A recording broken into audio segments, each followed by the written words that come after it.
Welcome to Technically Speaking.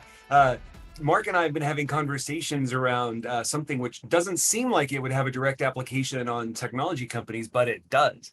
There's something called survivorship bias, and it's a factor that we see a lot when we see people making mistakes because they're looking at the wrong sets of data. For us, when we look at startups and when we look at other things, we have to be very conscious of where the data is coming from and why. Mark, over to you. What are you thinking about survivorship bias? I'd love your thoughts on how it applies to startups. Yeah, well, I think the kind of one of the best ways to give an example of it is, as with all good cutting edge tech stories, I'm going to go back to World War II. Um, oh, it turns out that before the Air Force was called the Air Force, it was called the Army Air Corps. And a bunch of them went over to Britain during World War II and started daytime bombing of Germany. Turns out the Germans were against this plan and they kept shooting down the bombers. So some interesting folks started collecting data and they started looking at where the bullet holes were. These planes had come back, they had little pictures of the planes, and they started mapping where all these bullet holes were.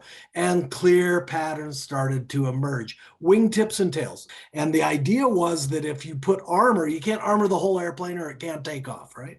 So we got to put armor someplace. Let's put it where these bullet holes are hitting, blah, blah, blah, blah, blah. They did this and casualties started going through the roof.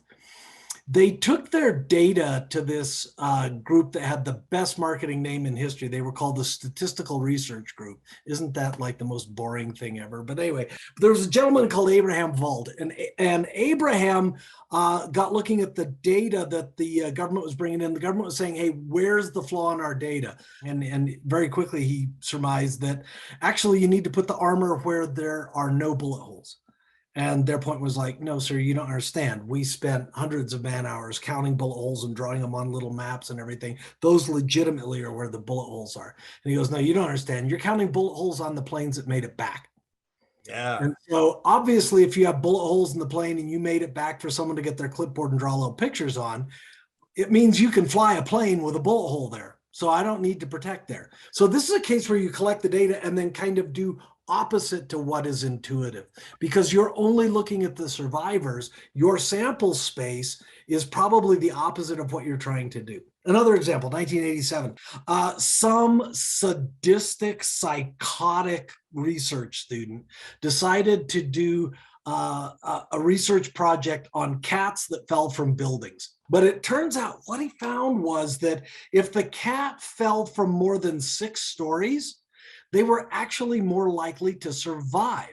And they started making up theories that, well, maybe cats hit terminal velocity at about 5 stories. And once you hit terminal velocity, you're not accelerating, maybe you relax. Until someone pointed out, where did you get your data? And he's like, oh, I went to all these vet clinics. And it says, do you know that if a cat fell from more than 6 stories, it's unlikely to survive? You don't take dead cats to the vet. By the way, my apologies to any cat owners out there, but from a statistical point of view, the point was being missed in the initial research. Namely that if you count cats that survive falling out of buildings, yes, there are very few that survive falling more than 6 stories, leading to the incorrect conclusion that, well, if you're gonna be a cat and fall out of a window, do it really high.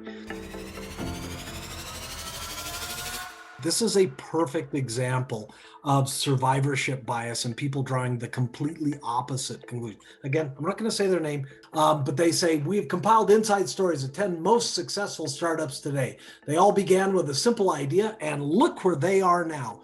See you soon. Your little survivorship bias bells should be ringing.